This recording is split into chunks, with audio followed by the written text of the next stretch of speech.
Hello, movie lovers. Welcome to the MTE Podcast, episode number 5. I'm Jacob Bartley, and this is the movie podcast for Movie Talk Express, where we discuss mostly major Hollywood release movies, some indie films, and acclaimed movies and performances, from everything including news, speculation, reviews, and opinions. You can find our blog at movietalkexpress.com. I'm here with my co-host, co-writer on Movie Talk Express, Gio. How you doing today, man? Good. How we all doing today? We're all doing well. At least I am. Well, today we have an all Disney podcast today, because we're going to discuss Inside Out, and we're going to discuss a lot of Marvel news, including something that just dropped this morning. Gio, you want to tell them what that is? You're the one who first told me about it, so what can that possibly be? Yeah, real quickly, I just want to mention yesterday how funny it was. I said, okay, we're going to keep the news segment the same unless something big like the Spider-Man casting happens. And yeah, what ironically, do you know? I wake up this morning and boom, Spider-Man is officially cast. Marvel and Sony have released an official press release, and actor Tom Holland is our new Spider-Man. Tom Holland is best known for his work in the 2012 film The Impossible alongside Ewan McGregor and Naomi Watts. And he also stars in a TV show called Wolf Hall, which I haven't checked out. But I have seen him in The Impossible, and it's a very good choice. I like what I saw from him. He's a good performer. He's young. He's up and coming. And he'll really make this Spider-Man character his own. He's an unknown actor. So we don't know what to expect, but this will be a different Spider-Man according to Marvel and Sony. So you have seen The Impossible, his film, right? Yeah. Because I looked him up online, and that's like his most known role. Yeah, it's based off the hurricane, was it Katrina in New Orleans? Yeah, I'm not too familiar with it. Yeah, I'm neutral on the casting announcement because I don't know who Tom Holland is. I remember his name getting, thrown around with everyone else, Issa and the thing that caught my eye and that made me recognize who he was is he's going to be in the upcoming film later this year, In the Heart of the Sea, with Chris Hemsworth, ironically, who's Thor. So we get to see them work together before their potential on-screen presence in a Marvel movie. So that's a little interesting. Maybe they have a little chemistry already, and that kind of lowers my worry of one of these young actors not being able to work with these giant actors such as Robert Downey Jr. and Chris Hemsworth, Chris Evans. But he's already worked with Chris Hemsworth, and he's worked with a director like Ron Howard on In the Heart of the Sea, and I'm actually looking forward to that movie even more so knowing that Tom Holland is in it. It is directed by Ron Howard, right? Yeah, it is. Okay. And it's very interesting. I can't wait to see that movie, and even more so now. So I don't mind this casting at all. I have neither negative or positive reactions to it. I have to correct myself. I said Hurricane Katrina in New Orleans. It's actually the 2004 Indian Ocean tsunami. So the Impossible film, right? That's my bad. Oh, no worries. Yeah, so I wanted somebody kind of like Logan Lerman to be cast, but I'm okay with this because I'm glad that it's an unknown actor, because it gives us somebody where this can be our Spider-Man for the next 20 years, and we don't know him as anything else, and especially people outside of the movie world, they're gonna have no idea who he is. So I think that's a good thing. Yeah. All right. And so that wasn't the only thing they released. They have confirmed that directing the standalone Spider-Man film, which will release in July of 2017. Yeah, I saw that as well. Is director John Watts. Now, John Watts is... I don't know who he is, honestly. I don't know any of his Well, it said films. he directed a film called Cop Car with Kevin Bacon, right? And it's getting a lot of good praise reviews. at the Sundance Film Festival earlier this year. So that's really interesting that they're going for an unknown director, unknown actor. I like it because it shows that Marvel's not afraid to, give new and upcoming actors and directors a chance. Yeah. For example, the Russo brothers They had their blockbuster debut, and it was a big one. James Gunn, he did a lot of small films, and he was a fan favorite for Guardians of the Galaxy. Then you have like Chris Pratt, Chris Hemsworth. You know, prior to Thor, he only did a lot of these people were unknowns, and Robert Downey Jr. was even more of a risk because he was like his career was done before he did Iron Man. So we have to trust Marvel and these decisions. Well, don't forget Sony was heavily involved in this decision too, and they've done a great job at casting Spider-Man thus far. So Tobey Maguire, we can trust them as far as casting Spider-Man. Right. Their problem is the execution of getting films. Yeah, half their movies have been good, half of them not so much. Right. So the Spider-Man casting was not planned for our news topics today, as far as this podcast episode goes, and ironically, with that casting, we move into another Marvel news announcement regarding a potential director for Thor Ragnarok. Right. Go ahead and tell them about that, Gio. Yeah, so Thor Ragnarok will be a part of Marvel's Phase 3 films. It's a pretty big film as far as what's at stake. For those who don't know, the term Ragnarok means the end of all things, which means something really bad is going to happen in Thor's world, Asgard. And for a film of that magnitude, which could possibly be Chris Hemsworth's last film as Thor, Marvel wants a director who can handle such an ensemble, such a big story, and such a pivotal film heading into the Infinity War.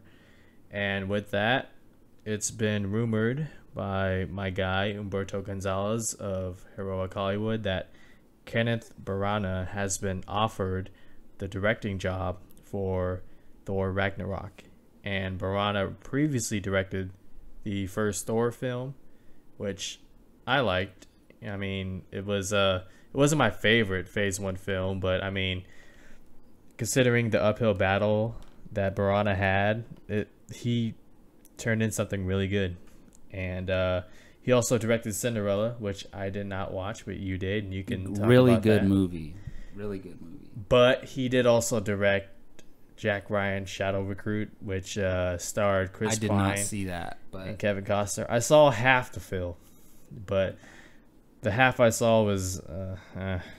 Yeah, I got underwhelming critic responses as well. Right. So, what do you think of this? I love this news. I love it. First of all, because Kenneth Branagh directed the first Thor movie, like you said. I think that's one of the better standalone Marvel movies. I have it up there high. Like, I think it's better than. It's better than, every standalone movie except Iron Man, Captain America: The Winter Soldier, and if you call Guardians of the Galaxy a standalone, not a group movie, which it is technically a group movie, but it's not in the Avengers yet. Right. So it's pretty up there as far as my Marvel movies. It might be in my top 5. And then also he directed Cinderella, which is a great movie in my opinion. As far as right now where everything stands, it's probably my fifth favorite movie of this year. So it's pretty high up there. And I did not see Jack Ryan, Shadow Recruit, but I might have missed that. I mean, yeah, but it's not like people said that it was a horrible movie. Like people aren't disgusted by it, but still, he directed Thor and Cinderella, 2 films that I really like, and he knows this Thor property. Right. He knows the character. He knows he has a relationship with Marvel, so this is nothing. He was instrumental in the casting of Chris Hemsworth as Thor. So why not? Everything seems to be a right fit. All right, what else do we got next in the Disney world? Okay, the next thing comes from the Lucasfilm of Disney, and there is a rumor going around that Indiana Jones will be. Well, Disney has penciled in a release date for 2018 winter, which is like sometime between November, December, for a new Indiana Jones movie. Now, this rumor has to be taken with a huge grain of salt. The report comes from Ain't It Cool News, who claims their sources, who are longtime and trustworthy people with Ain't It Cool News, have heard that Disney has selected a 2018 release date for Indiana Jones. And while I think this news should be taken with a grain of salt, it kind of makes sense in terms of if you want to give Harrison Ford one last run as Indiana Jones. Because the longer you wait, the older he's going to get. He's 72 years old right now, and he ain't getting any younger. And if you want to give Harrison Ford one last, hoorah as Indiana Jones, let him redeem himself after Kingdom of the Crystal Skull, you would want to get a release date fairly soon and get the wheels start, turning for something like this. So as far as if they want to give Harrison Ford another shot, one more, it makes sense. However, Harrison Ford is in his mid-70s now. I don't know how much faith Disney has. I mean, they respect Harrison Ford, but how is this going to turn out, Like, how is this going to translate on screen? On paper, yeah, it looks great. Let's give Harrison Ford one more run. But on screen, is it Indiana Jones anymore? Are we buying it? Will it be too much of a distraction? I don't know. So they could be looking to reboot it, and we've heard names like Chris Pratt and Bradley Cooper attached, and Steven Spielberg recently gave his approval on Jurassic World, and according to Ain't It Cool News, he handpicked Chris Pratt to be the next Indiana Jones. So there could be something there. And as far as this rumor goes, I just want to say one more thing. Producer Frank Marshall, who is the husband to Kathleen Kennedy, who is the president of Lucasfilms, Frank Marshall has addressed this rumor as just an internet rumor, and there have been no talks of Indy 5 to date. So there's back and forth reports. We don't know for sure, which one's legit. Frank Marshall says, one thing, but that could be just a, misdirection to the public. We don't know. But I want to see Indiana Jones, but I want someone else to do it. And it's painful to say because I love Harrison Ford. That guy is Indiana Jones. However, like Star Wars The Force Awakens, you want to introduce the new cast, go not necessarily a different direction, keep it around like the Nazi era, so to speak. But I mean, that's just my take on it. What do you think? Is it wrong to say that I don't really care? Because first of all, the key word here is rumor. Who did they say where this rumor's coming from? Well, it's coming from Ain't It Cool News. Okay, so I don't know. I'm not too excited for Indiana Jones reboot because it doesn't seem like Disney and Lucasfilm know which direction they want to go in as far as continuing with Harrison Ford era or introducing a new Indiana Jones. I don't want to see a full Indiana Jones movie with Harrison Ford back. I just don't. The only way I would be cool with it, with him being in the reboot / remake / sequel, whatever it's going to be, let's say it's, Indiana Jones, when he's 90, like recalling some of his times in the past. So maybe it can be Harrison Ford as Indiana Jones recollecting some things in the past, and then it shoots back to the younger Indiana Jones, which could be Chris Pratt. I think Chris Pratt would be great, especially after seeing him in Jurassic World. And if the guy who directed these films wants to see him as Indiana Jones, and the guy who probably knows this character the most likes him as Indiana Jones, then I'm sure Disney's considering it. But when it really comes down to it, it's a rumor, and I don't really care. Yeah, this rumor is, like you said, just a rumor. Take it with a grain of salt. But it's the first thing from Indiana Jones that we've heard in a while, so it's something worth mentioning because a lot of people love the property, and some people want to see Harrison Ford return for one last ride, but yeah, we'll see. I mean, they could go either way. I say they had their chance with Crystal Skull and didn't work out too well. Yeah, no argument there.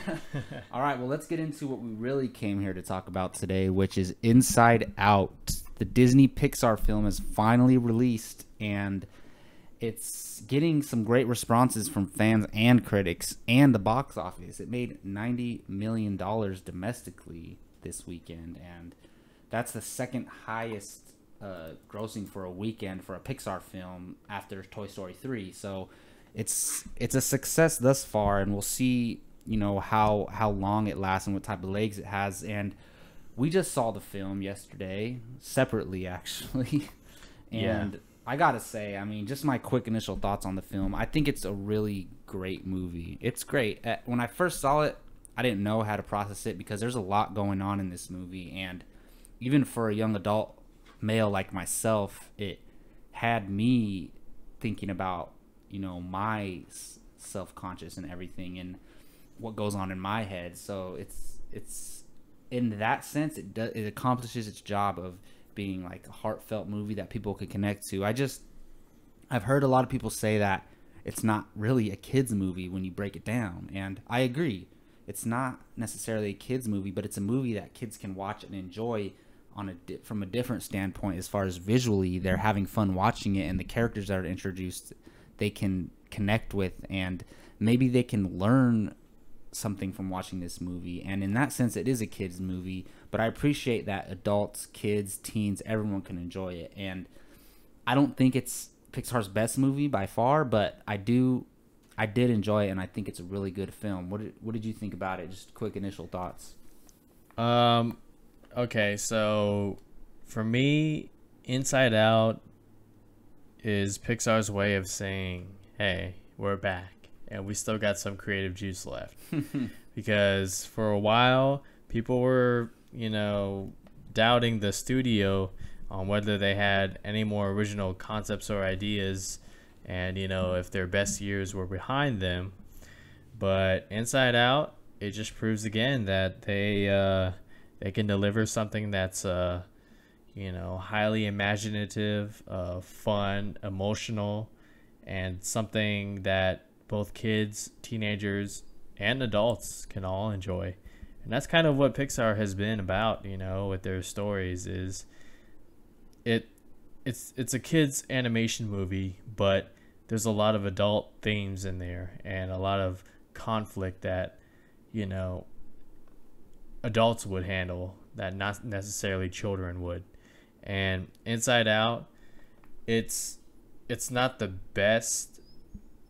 Well, no, it's not the best Pixar film by any means. I mean, that's not a fault on the movie, though. They've had some great masterpieces. Well, no, I've been hearing from a lot of people that Inside Out, they think it is the best. That it could be up there. A lot of people online are saying it's the best, or it's one of the best movies ever made. I've heard that even. Right. Yeah. But I just saw it yesterday. I need some time to think about the movie. I'm gonna see it again. I might take my little sister to go see it.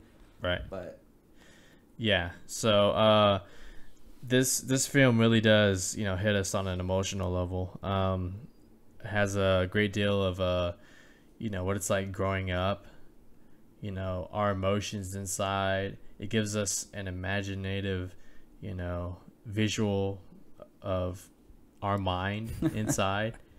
And what I love when it switches to the parents inside their head. Right. It's freaking hilarious. And it's like it's almost like a making fun of, because of the way typical moms and dads are, and right. regarding a young girl, and so it's also a very sad movie too. I as a grown man, I was like, getting a little choked up in there and watching it. I'm not gonna lie, it touches on some very dark stuff, but ultimately ties it all up on a bow and has a happy ending, which that's what you expect. That's not a spoiler or anything. Right. Let me just ask you real quick, what did you think of the little the little short in the beginning of the movie, the lava short.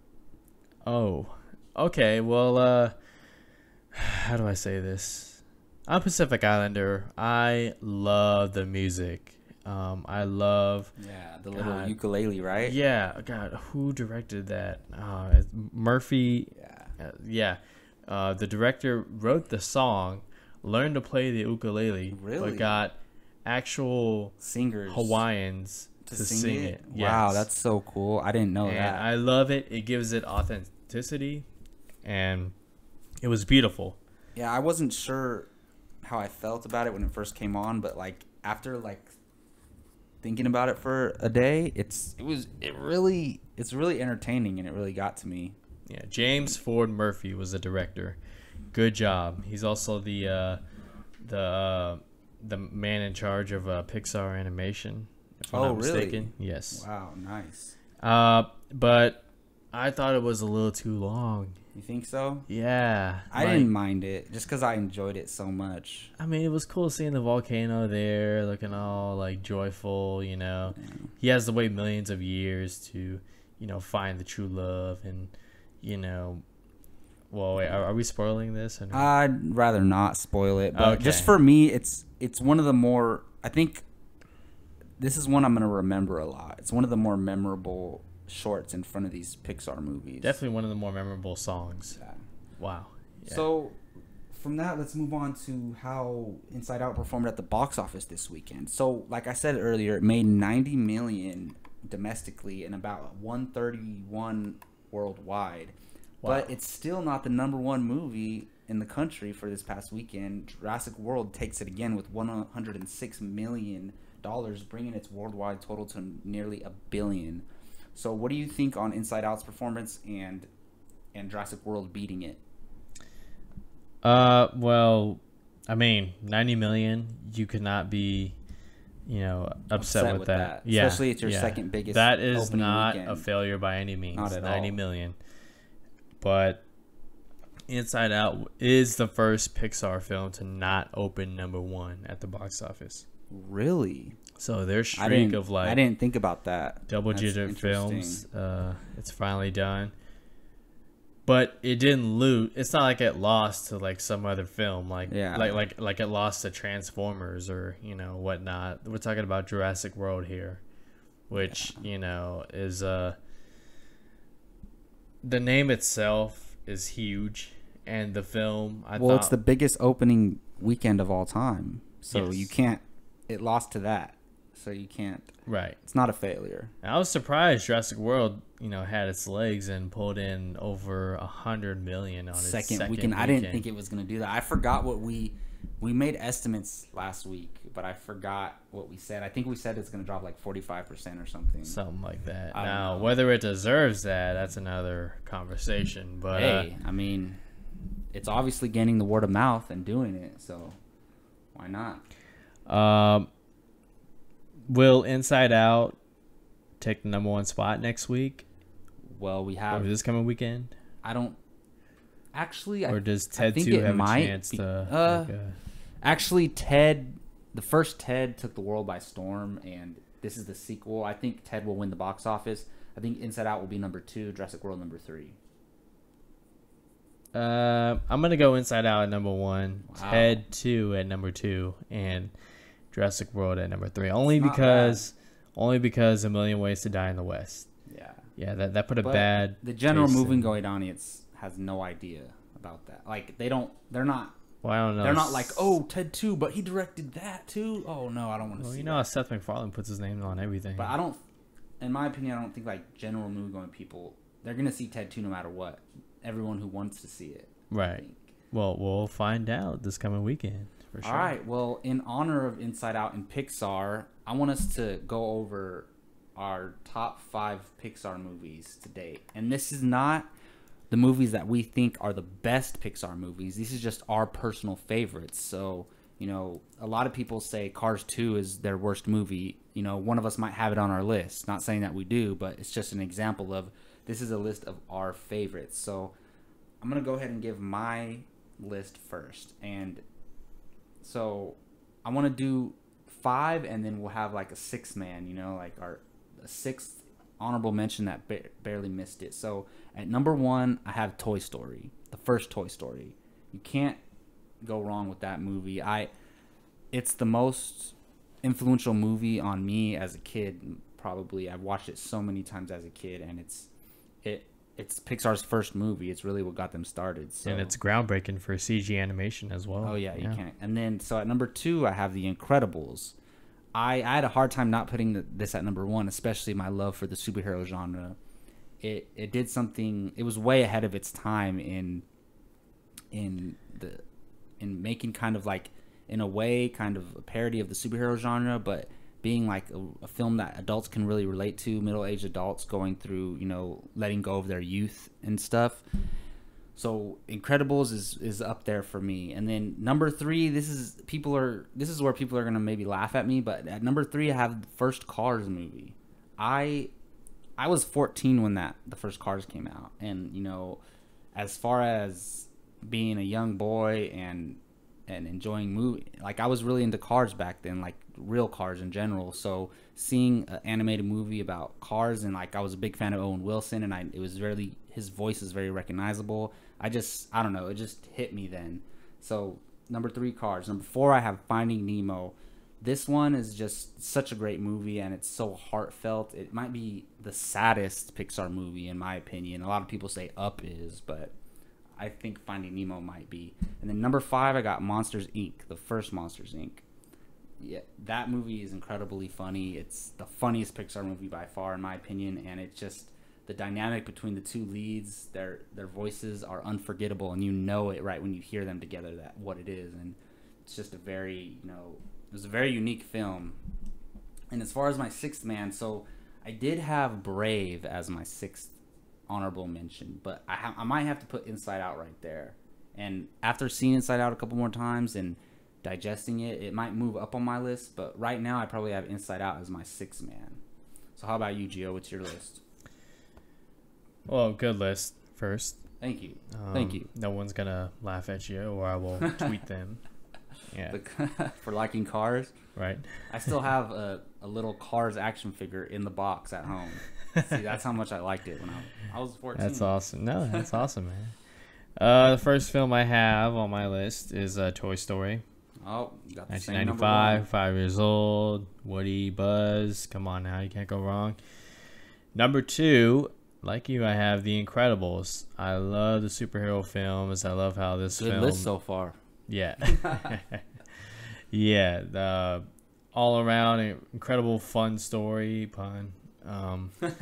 And I've been asking for a sequel for the longest time. And it's coming. We're finally getting one, yeah. Number 3, boy, this is where it got a little tough for me. But number 3, I have Finding Nemo. Nice. Finding Nemo, like the visuals in that film of just the underwater, the deep blue sea, the fish, the coral reefs, all that stuff. And we're getting a sequel to that as well. Yeah, like Ellen DeGeneres as Dory was fun. She really delivered, and I'm looking forward to the sequel revolving around her character. That's gonna be fun. Number 4, I have Toy Story 3. Wow, I didn't have any of the Toy Stories on my list just because the first one is my favorite. Right, but this one, now I don't know. I love Woody, Buzz. Those guys are awesome. I love the story and the introduction of the new characters and all that stuff. And then at the end, just spoiler, the movie's been out for like 5 years now, but when Andy is saying goodbye to his toys, that wasn't meant for kids of now. That was meant for people who grew up loving Toy Story. Like that's who that scene was for. And when I saw that, I was like, man, dude, like it's like, saying goodbye, because Toy Story 4 is not going to be, have Andy at all. It's like saying grow up, time to grow up. Right. Yeah. So that really hit me, deep inside and in a time in my life. So that was like, wow. And number 5, I have Monsters Inc. Nice. You cannot not like or love Billy Crystal and John Goodman together. Oh yeah. That whole Amazing. world of like collecting screams for power, the power of the monster world, and Mike Wazowski, and the whole Monsters universe and all that stuff. God, so fun, so laughable, so neat and awesome. So that's that. And my 6th man, I'm gonna go with I don't know. It's hard. Wally. It's gonna be Wally. There you go. Wally. I'm just thinking about those visuals again, and that story, of a robot cleaning up our mess and traveling in space, and just the visual storytelling, because Wally doesn't say a lot of words. The visuals do all the storytelling, and it's just amazing. And that film was, wow, just incredible. Yeah, pretty good list, man. We're pretty similar, except I have Cars on there, and you have Toy Story. Surprised 3, he didn't right? have. Yeah, I'm surprised he didn't have lava in there. What's up? Well, I kind of include. Well, first of all, I should have said this before I started my list. There's a few Pixar movies that I haven't seen, and I might get some crap for this, but so I have not seen Toy Story 3, and I don't know why it missed me at the time it came out, and it's on my list. It's at the top of my priority list as far as watching movies. I haven't seen Wall-E, which I heard it's phenomenal. Whoa. I heard it's phenomenal, and I haven't seen Monsters U, which I heard is a disappointment compared to the first movie, but it's not a bad film though. And we can't forget, there's so many other great films that Pixar has made. Ratatouille is great. Up is great. Toy Story 2 is a classic. It's hard for people to choose what's the best of the 3 Toy Story movies. So Pixar has done a lot as far for the film world in general, not just animation. So continuing the Pixar talk, for the first time ever, they have 2 movies coming out this year. So we got Inside Out this past weekend, and later this year in November we get The Good Dinosaur, which if you guys have seen Inside Out, they played the little teaser trailer in front of it. Did you get that too? The Good Dinosaur teaser? No, I walked in just before Lava. Oh, really? Have you seen The Good Dinosaur all teaser? The parents and kids were looking at me like, what am I doing in here? I've seen the teaser for Good Dinosaur. Yeah, it's like 10 seconds long. Yeah, it doesn't even like show anything. Yeah, nobody knows anything about the story whatsoever. Well, I mean, I think a synopsis was released by Pixar. Did they release an official synopsis? I'm looking at that right now. Yeah, so this does mark the first time we're getting 2 Pixar movies in a year, and that's freaking awesome. I'm actually really looking forward to it. I heard that. So in The Good Dinosaur, dinosaurs never went extinct. The supposed meteor never hit Earth, so dinosaurs kept living on. And when humans came into the world, and supposedly the main dinosaur in the film has a human pet who's a little boy who like can't talk. So in this case, the dinosaur is the more intellect one, and the human boy is like a caveman. Yeah, the roles are reversed. Yeah, exactly. So did you find the synopsis? Yeah. Go The ahead, Good read it. Dinosaur asked the question, what if the asteroid that forever changed life on Earth missed the planet completely and giant dinosaurs never became extinct? Pixar Animation Studios takes you on an epic journey into the world of dinosaurs where an Apatosaurus named Arlo makes an unlikely human friend. While traveling through a harsh and mysterious landscape, Arlo, the dinosaur, learns the power of confronting his fears and discovers what he is truly capable of. Nice. Yeah, I mean, I have a feeling. So this movie has not gained as much buzz momentum as Inside Out has. People have been talking about Inside Out for like 2 years, talking about how it's Pixar's return to glory, which I believe it is. And I think this movie's flying under the radar. I think people are going to be really surprised by this movie. And by the time the year's over, I think people are going to have a hard time deciding whether Inside Out or The Good Dinosaur is the better film. Well, I mean, we haven't really seen anything from the Good Dinosaur either. I mean, it's kind of head scratch. Well, wait, we got a teaser. Yeah, this teaser, a June. synopsis. We don't really know much, but Film releases on Thanksgiving. Just so. wait. People are going to be surprised. Mark my word. Yeah, it does come out on November 25th, 2015. So do you have any anticipation for the movie at all? Now that we've seen Inside Out, I'm expecting Pixar to deliver another good, original story. I'm expecting it to be fun, funny, have emotional, have all the Pixar things you've come to expect from whenever you see the name Pixar. Yeah. I think it's going to be great.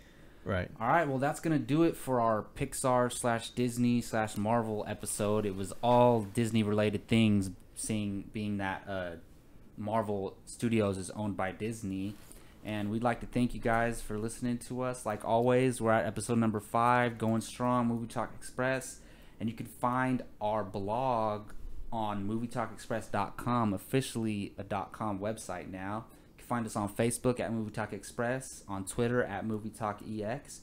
You can find me on Twitter at Jake Ryan Bartley. And I just want to say we finally reached 200 followers on our WordPress account, which is phenomenal. I like to thank Gio for his hard work on the site. He's the guy pumping out all these news articles that you guys read all the time. He works hard and he's really dedicated, and it's mostly because of him that we've reached these 200s. I'd like to thank him. And where can they find you online, man? Oh, it's not a problem at all. Like, thank you guys. I do it for you guys and because I need to get some stuff off my chest. So you can find me at Twitter at Giorgio Ramos24, GIORGIO RAMOS 24. Shout out to Days of Future Past, X-Men, no hard feelings. We'll see about the road cut. And you can find me on Facebook at Giorgio Ramos. All right, thank you guys for Movie Talk Express. We're out. See you next week.